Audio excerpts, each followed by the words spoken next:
Have you ever been into trading at naiisip mo, bakit hanggang ngayon ay hindi ka pa rin profitable?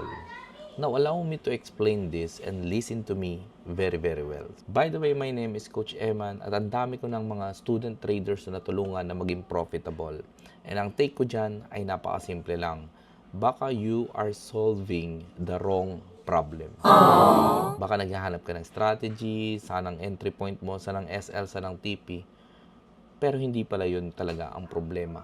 At ang problema talaga is your risk management. Ngayon, magbibigay ako sa iyo ng sample kung ano dapat yung proper na lot size na dapat mong ilagay depende sa iyong capital. At andito sila.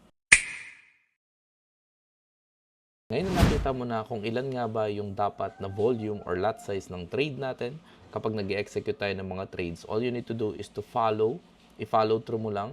Try mo muna sa demo account para at least malaman mo ano ba yung magiging impact niyan sa trading journey mo.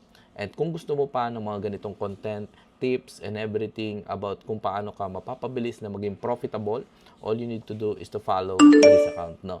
So follow ka lang sa akin or comment. Baka mabigyan kita ng mas magandang tips. So yun lang naman guys. Bye!